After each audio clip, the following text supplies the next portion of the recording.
नमस्कार। आज हम देखेंगे पीपीवीएफआर एक्ट। ओके, देन पीपीवीएफआर एक्ट ये एक पार्ट है किसका, इंटेलेक्चुअल प्रॉपर्टी राइट्स का, जो हम जिससे हम बोलते हैं आईपीआर।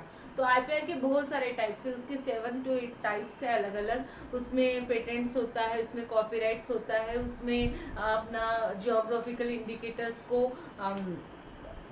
प्रोटेक्ट करना होता है। उसी में का एक पार्ट है that is the plant variety protection, protection of plant variety and farmers right act. Okay, तो अगर आईपीआर की हम बात करें तो आईपीआर क्या हो जाता है, it is the intellectual property right. Intellectual means whatever that our idea और whatever that innovations we are generated by owns, that is the legal protect law। Legally उसको हम कैसे प्रोटेक्ट कर सकते हैं, तो दैट इज द आईपीआर। यानी हमारे मन से कोई भी चीज, हमने कोई भी नया क्रिएशन किया, कोई भी इनोवेशन किया, कोई हमने symbolical anything any else, it may be any act, it may be any the procedure, it may be any the technological work, it may be any the scientific work. कुछ भी अगर हमने न्यू क्रिएशन है या फिर new idea है, उसको protect करना यानी वो आईपीआर के अंडर आ जाता है। लेकिन अगर हमें क्या करना होगा, तो अलग अलग के लिए अलग अलग चीजें होती है। जैसे हमें पेटेंट करना है तो हम एक आधा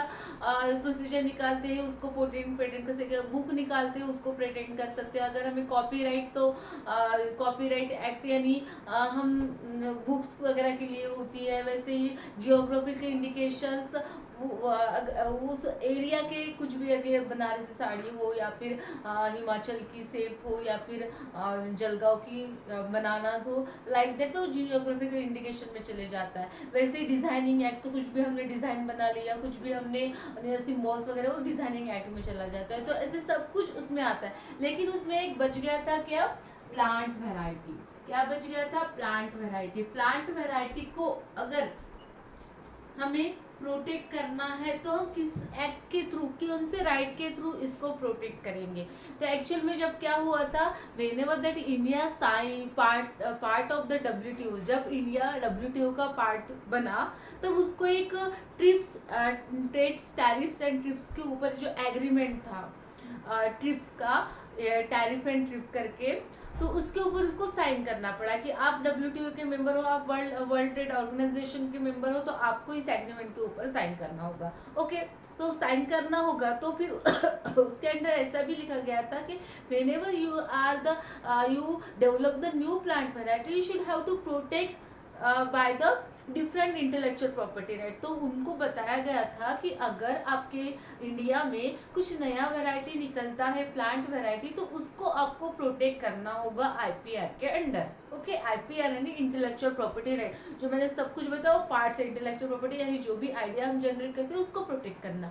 तो इंटेलेक्चुअल प्रॉपर्टी के राइट के अंडर हमें किसको प्रोटेक्ट करना था, नए प्लांट वैरायटी को प्रोटेक्ट करना था। क्यों प्रोटेक्ट करना था, जब हम क्या बने, पार्ट ऑफ द ट्रिप्स का पार्ट, ट्रिप्स के ऊपर हमने सिग्नेचर किया, हम डब्ल्यूटीओ का पार्ट बने। डब्ल्यूटीओ के पार्ट बनने के बाद हमें तो क्या करना था, या तो आप आईपीआर के थ्रू या फिर जैसे कि पेटेंट एक्ट के थ्रू आप क्या करो, अपनी प्लांट वैरायटी को प्रोटेक्शन दो। लेकिन पेटेंट एक्ट का प्रॉब्लम क्या था, फार्मर वैरायटी को ना प्रोटेक्ट नहीं कर पा रहा था, क्योंकि फार्मर जो पेटेंट एक्ट होता है, पेटेंट एक्ट एक्चुअल में जिसके लिए होता है कि without the permission of owner we can't be utilize anything. Okay, without permission of owner, जैसे एक ओनर है, इसने क्या बनाया, सपोज एक वैरायटी बनाई, सपोज उसको वैरायटी बनाई, तो उस वैरायटी को इस ओनर, जो भी, अगर इसको प्लांट ब्रीडर बोल देते हैं, तो उस वैरायटी को इस प्लांट ब्रीडर ने बनाया है। तो अगर इसको हमने प्रोटेक्ट किया किसके थ्रू, पेटेंट एक्ट के थ्रू। ओके, पेटेंट एक्ट के थ्रू अगर इसको प्रोटेक्ट किया तो क्या हो जाएगा, इट कैन बी, तो ये जो वैरायटी है, नो एनी कैन सो, उसको विदाउट परमिशन शो नहीं कर पाएगा, विदाउट परमिशन इसको स्टोर नहीं कर पाएगा, विदाउट परमिशन इसको एक्सचेंज नहीं कर पाएगा, विदाउट परमिशन इसको बेच नहीं पाएगा, सेल नहीं कर पाएगा। ओके, सेल नहीं कर पाएगा विदाउट परमिशन इसके, ये कुछ नहीं कर पाएगा। लेकिन इसमें प्रॉब्लम जा रही थी हमारे फार्मर्स को। अगर हम पेटेंट एक्ट के थ्रू हम जो प्लांट वैरायटी जो कि WTO ने बताया गया था, जब हमने ट्रिप्स के ऊपर सिग्नेचर किया तो WTO ने जब बताया था कि अगर आपको ना क्या करना है, आपकी जो प्लांट वैरायटी है उसको आप ना पेटेंट एक्ट के अंदर क्या कर लो, प्रोटेक्शन दे दो उसको। ओके, यानी जो प्लांट वैरायटी बनाई है उस प्लांट ब्रीडर ने, उसको आप प्रोटेक्शन दो पेटेंट एक्ट के अंदर। लेकिन पेटेंट एक्ट क्या बोल रहा है, without the permission of owner, इसके परमिशन के सिवा it can't be so, it can't be store, it can't be exchange, it can't be sell, it can be resold. दोबारा भी वो स्टोर नहीं कर सकता, वो जितना चाहिए उतना स्टोर नहीं, उसको हर समय इसकी परमिशन लेनी होगी, क्या मैं एक्सचेंज करूँ, और उसका हिस्सा भी उसको देना होगा। ओके, अगर उसका सेलिंग हो जाता है बहुत ज्यादा उस वैरायटी का, तो उसका थोड़ा सा शेयर भी आप उस ओनर को दोगे। तो ये तो एकदम फार्मर के प्रति तो बहुत प्रॉब्लमेटिक हो जाता था।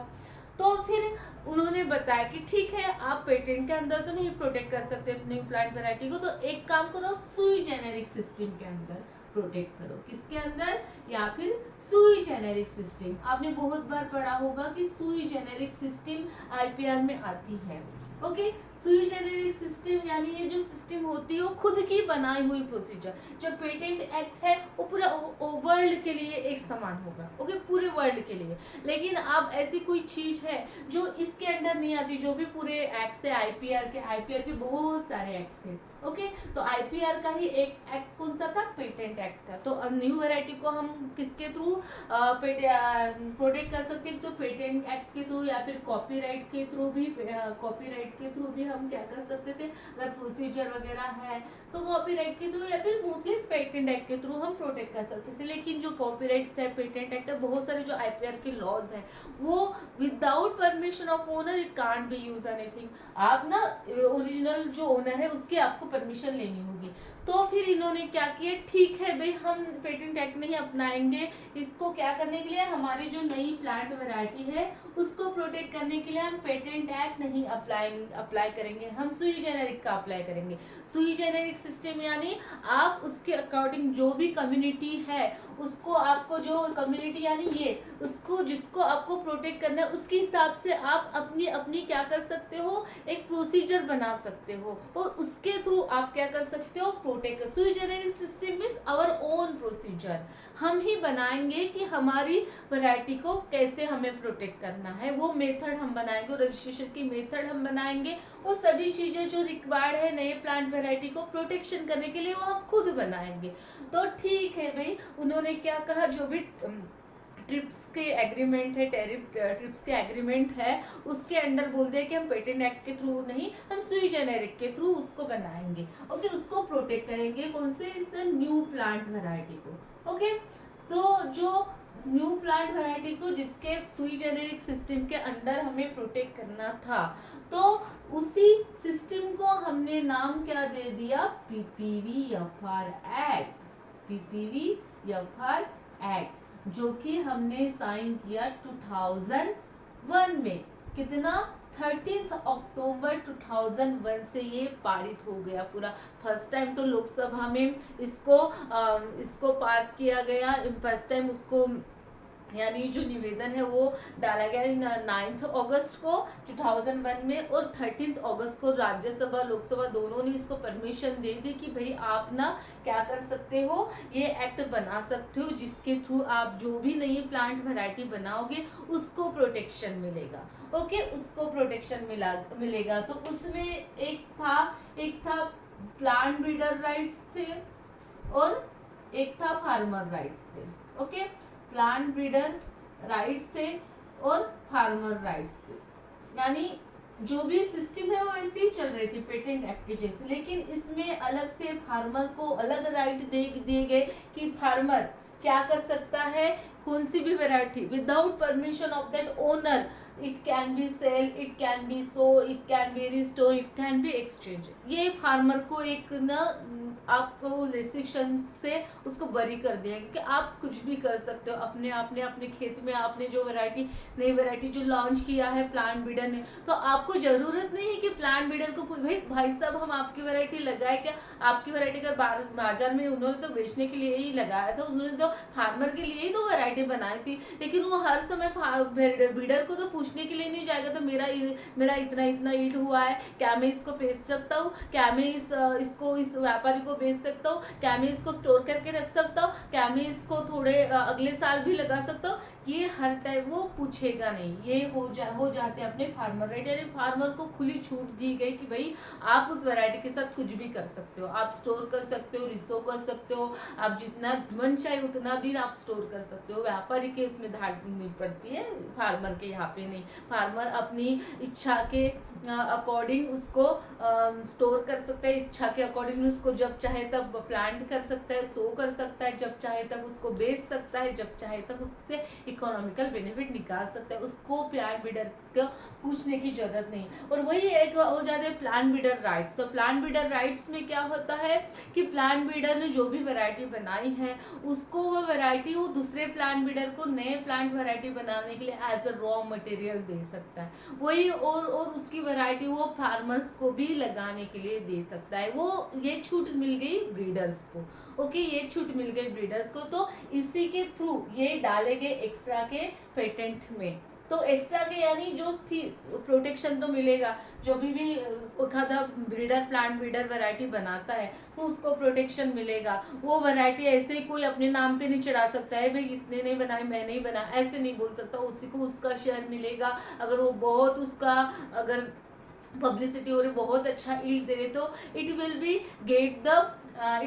Gate all the benefits, all the contribution to that owner. उस ओनर को कंट्रीब्यूशन मिलेंगे उसकी। वही तो आईपीआर चाहता था। आईपीआर चाहता था कि जो भी कोई बनाता है, ताकि क्या हो जाए, ताकि इनोवेशंस बढ़े, ताकि नए नए जो रिसर्चर्स हैं उसमें पार्टिसिपेट करें, नए नए इनोवेशंस हो। अगर आईपीआर नहीं होते तो सोचो, अगर कोई 10-10 साल लगा के कुछ नया चीज बना रहा है, सपोज एडिसन ने लाइट का इन्वेंशन कर दिया था और तब जाके पता नहीं प्रोटेक्शन था, लेकिन अभी तो कुछ भी बनाया तो आपको प्रोटेक्शन मिल जाता है। तो हम उसको उतना उसको का कंट्रीब्यूशन मिल रहा था कि यार आपने ये चीज बनाई, it is very important, is very valuable for the all human beings.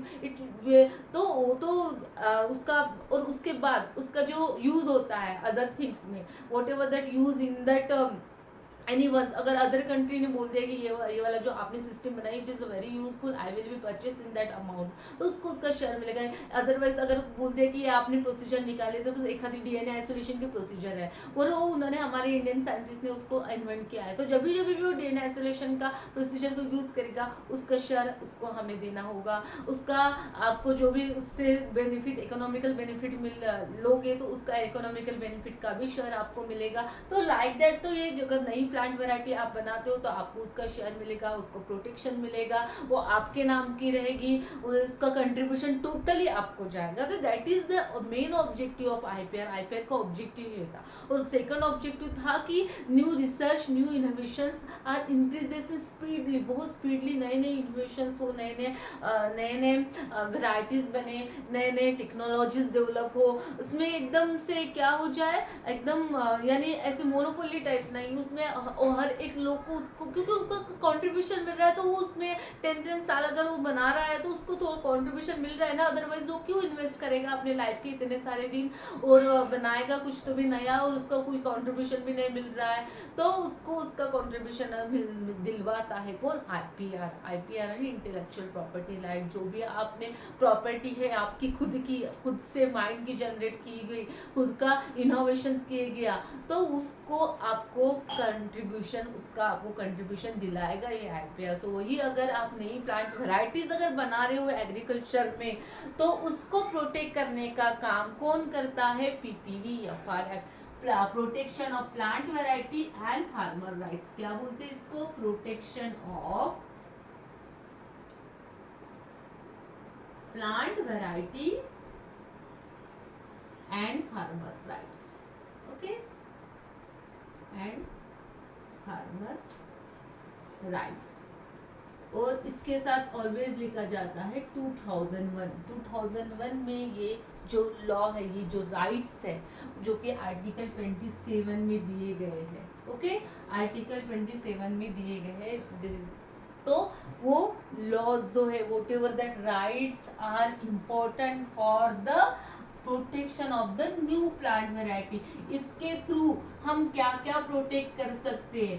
Through that new protection of that plant variety we can be protect the new plant variety, we can be protect the new plant variety, we can be protect the extant variety, we can be protect the extant variety, we can be protect the essentially derived variety, essentially derived variety, okay, variety, okay, ये सबको हम protect कर सकते हैं। Essential extent variety को, new variety को, essentially derived variety को, जो भी नया नया वैरायटी बना है उस सबको कौन प्रोटेक्ट कर सकता है? Through the plant variety protection हम कर सकते हैं, ओके। तो इसमें अगर न्यू प्लांट वैरायटी बोले तो which variety will be the new plant variety? Whatever that variety not known earlier the 1 year in the India and other country for 4 years for in respect of the other crops and 6 years for in respect of the tree crop। अगर जो variety है वो variety एक साल में किसी को नहीं पता है इंडिया में, और वही वैरायटी अदर कंट्रीज में 4 साल में किसी को भी नहीं पता है कि ऐसे कुछ फीचर है, ऐसा कुछ नया वैरायटी है जिसमें क्या हो जाए, नए नए कुछ कैरेक्टरिस्टिक्स हो। तो इसके लिए ना हम जो भी नई प्लांट वैरायटी को बनाते हैं तो इट फर्स्ट अभी आई टेक द टेस्ट, हम क्या करते हैं? टेस्ट लेते हैं, जिस टेस्ट का नाम है dust test. Dust test we are take the dust test, dust test लेते हैं। dust test means the distinct testing of the variety for the newly released variety or variety for the distinctiveness, uniformity and stability, okay, stability जो नई variety है। And again इसमें नया point add हो गया for the novelty, okay. ऐसे 4 criteria, that is the criteria for the essential criteria for the variety registration, variety release. आप जब भी एक प्लांट ब्रीडर है, मैं एक प्लांट ब्रीडर हूँ और मैंने एक नई वैरायटी बनाई, तो मुझे पहले ये टेस्ट करना होगा कि इसमें कुछ डिस्टिंक्टिवनेस है कि नहीं। Distinctiveness means at least the for the one character it is the distinct यानी different, distinct for at least one character than existing variety, जो भी exist है, existing variety जो भी एग्जिस्ट है उस वैरायटी से एटलीस्ट एक तो भी कैरेक्टर के लिए वो कैसी चाहिए? इट शुड बी डिफर चाहिए, अलग होनी चाहिए। जो भी एग्जिस्टिंग वैरायटी, ऐसे नहीं होना कि उसने भी पहले तो ऑलरेडी ये बना गई थी बाबा वैरायटी और आपने क्यों बनाया, हम क्यों उसको रिलीज करें, ऑलरेडी दूसरे साइंटिस्ट ने यही वैरायटी बनाई है ना, फिर आपकी वैरायटी में ऐसा नया क्या है कि आपकी वैरायटी को हम प्लांट वैरायटी प्रोटेक्शन के एक्ट के अंडर प्रोटेक्ट करें, उसको नोटिफाई करें, उसको रजिस्टर करें, उसको रिलीज करें, क्यों? ऑलरेडी तो है ना, यही कैरेक्टरिस्टिक्स है, अलग क्या है आपके वैरायटी में, ऐसा तो पूछेगा ना। तो वही टेस्ट होती है डिस्टिंक्टिवनेस, वही टेस्ट। और एटलीस्ट एक कैरेक्टरिस्टिक्स के लिए, जैसे एक वैरायटी है वीट की वैरायटी हाइल्डर है, जो ऑलरेडी एग्जिस्टिंग वैरायटी वो हाइल्डिंग है, it is the very resistance है सभी चीज़ों के लिए। लेकिन एक हद वैरायटी है जिसमें सपोज प्रोटीन कंटेंट बढ़ा दिया गया जो कि एग्जिस्टिंग वैरायटी में नहीं है, जिसमें सपोज ये प्रोटीन 7% था तो ये हमने 10% का प्रोटीन कर दिया है। या फिर जो एग्जिस्टिंग वैरायटी है जो रस्ट है, तो रस्ट के लिए रेजिस्टेंस नहीं थी, हमने रस्ट के लिए रेजिस्टेंस वैरायटी, तो एक ही कैरेक्टर के लिए हो गया ना अलग से। तो ऐसे अलग आप कुछ तो भी, एक तो भी ज़्यादा हो तो चल जाए जाएंगे, लेकिन एक से कम, एटलीस्ट एक तो भी कैरेक्टर्स के लिए क्या चाहिए, अलग चाहिए, जो कि ऑलरेडी प्रेजेंट है उस वैरायटी से अलग होनी चाहिए, तभी आपके वैरायटी को PPVFR एक्ट के अंदर प्रोटेक्शन मिलेगा, अदरवाइज नहीं मिलेगा। तभी आपकी वैरायटी रजिस्ट्रेशन होगी, अदरवाइज नहीं होगी। ओके, तो जैसे भी मैंने, अगर मैं प्लांट ब्रीडर हूँ तो मुझे उस वैरायटी में डिस्टिंक्टिवनेस चाहिए, अदरवाइज आपके वैरायटी इतने साल बर्बाद करने की कोई जरूरत नहीं है। भाई आप अच्छे से जो है वैरायटी वो लगाओ, उसमें जो करना है वो करो, ठीक है। फिर यूनिफॉर्मिटी, आप बोल रहे हो डिस्टिंक्टिवनेस भी चाहिए, यूनिफॉर्म भी चाहिए। भाई यूनिफॉर्म किस लिए चाहिए? यूनिफॉर्म चाहिए कि what ever that variety group of that plants which are grown, which are considered as a variety should have to the same characteristics, whatever that it is, whatever for the characteristics which is differ from the existing variety, these characteristics should be uniform. जिस characteristics के लिए हमने बताया है कि ये variety कैसी है, डिस्टिंक्टिव है, वो कैरेक्टर्स यूनिफॉर्म होने चाहिए। ऐसे नहीं कि आपने बोला है कि रस्ट रेजिस्टेंस मैंने वैरायटी बनाई है, भाई अभी तक नहीं बनी है ना रस्ट रेजिस्टेंस वैरायटी, और देखा आपने 100 प्लांट लगाए, 100 प्लांट में से 2 ही प्लांट रेजिस्टेंस निकले, बाकी के बाकी प्लांट सभी रस के कारण मर गए। ऐसे नहीं होने चाहिए। मैंने बोला है कि ये वैरायटी है ना, मैंने रेजिस्टेंस वैरायटी बनाई है, मैंने प्लांट लगाया, और मैंने बोला है कि रेजिस्टेंस वैरायटी बनाई, और रेजिस्टेंस वैरायटी किसके लिए चाहिए, जिस डिस्टिंक्ट कैरेक्टर्स के लिए मैंने बोला था ये कैरेक्टरिस्टिक्स मेरे वैरायटी में नया है, मैंने कुछ नया बनाया है, तो वो जो नए कैरेक्टरिस्टिक्स है it should be have the uniform in all plant ones. Okay, वो कैसे होनी चाहिए, यूनिफॉर्म होनी चाहिए। ऐसा नहीं चाहिए एक प्लांट में चला गया, गायब हो गया, नहीं। आपके 100 प्लांट लगाए, आपने पूरी वैरायटी लगाए, पूरे के पूरे वैरायटी के प्लांट कैसे होने चाहिए, रेजिस्टेंस होने चाहिए, ऐसे नहीं चलेगा। तो that is called as the, it should be uniform, it should be show the uniform characteristics, show the uniform characteristics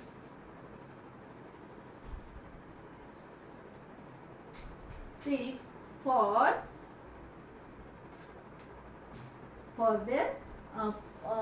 their identifier, uniform characteristics, show the uniform characteristics। okay, जब पूरी जो वैरायटी है उसमें पूरे के पूरे इसमें एक जैसे कैरेक्टर्स, ऐसे नहीं एक बड़ा है एक छोटा है, एक 45 दिन में फ्लावरिंग आ रही है, एक 50 दिन में फ्लावरिंग आ रही है, एक मैच्योर हो रहा है 3 महीने में, एक मैच्योर हो रहा है 4 में। ऐसे नहीं होना चाहिए भाई, पूरे की पूरे कैरेक्टरिस्टिक्स हमें सेम चाहिए, तभी जाके आपके वैरायटी को क्या मिलेगा, it will be considered as a able to registration, it can be considered as a can be protect under the PPVFR Act, otherwise you can't be protected। चले जाओ भाई, निकल जाओ अपने रास्ते से, नहीं छोड़ो, आपसे नहीं होगा वैरायटी बनाना, आप छोड़ ही दो। आप प्लांट वैरायटी प्रोटेक्शन और फार्मर्स राइट आपको नहीं मिलेगा, आपको नहीं अपनी वैरायटी को क्या करना है, प्रोटेक्ट करना है। ओके, देन हो जाएगा अपना स्टेबिलिटी। तो क्या होनी चाहिए, अब स्टेबिलिटी और यूनिफॉर्मिटी में क्या अंतर होगा भाई, स्टेबल होना यानी स्टेबल, शांत होना, शांत यानी कैसे होना, जो भी कैरेक्टरिस्टिक्स आपने बताए हैं कि whatever that variety is identity for that particular characteristics, that characteristics should be show after repeated generation, after repeated sowing, whatever that characteristics of the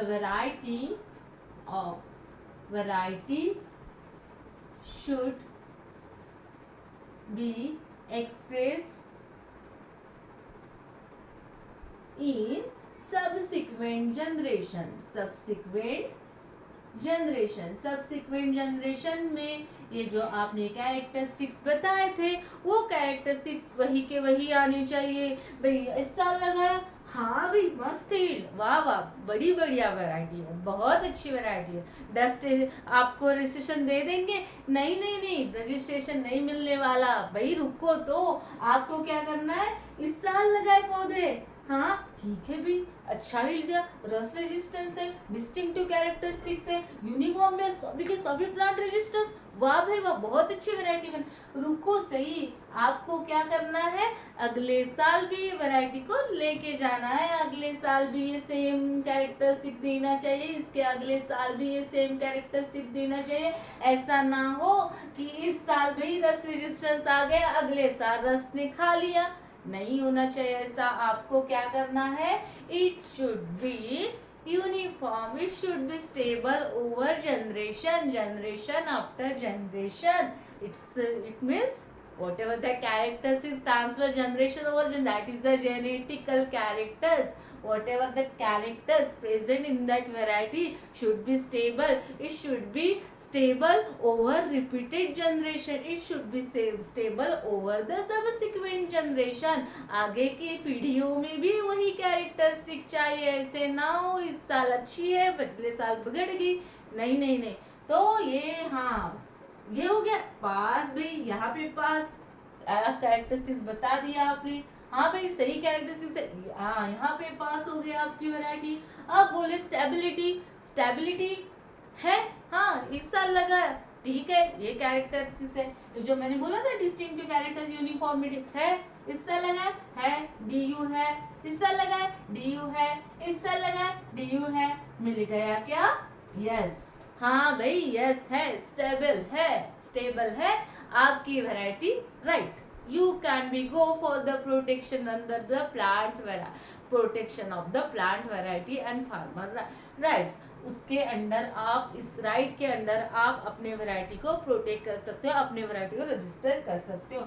अभी भाई नॉवेल्टी, ये अभी अभी आया हुआ है, रिसेंटली आया हुआ एक फीचर है जो कि नॉवेल्टी भी होनी चाहिए आपके वैरायटी में, नॉवेल्टी होनी चाहिए यानी भाई एक साल तक, within the 1 year from the date of registration, from the date of registration,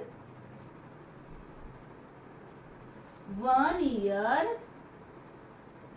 should not be known any characteristics or anyone should not be known that variety, not be known that variety, okay, नहीं पता होनी चाहिए, तभी बोलेंगे नया है वह, है ना, नया कैसे बोलेंगे, एक साल में अभी तक नहीं पता हमें, एक साल हो गया ऐसे कैरेक्टरिस्टिक्स नहीं देखे, कुछ नहीं देखा है भाई, पूरा नया है, नहीं है, नॉवेल्टी है, न्यू है, न्यूनेस ऑफ वैरायटी इसको बोलेंगे।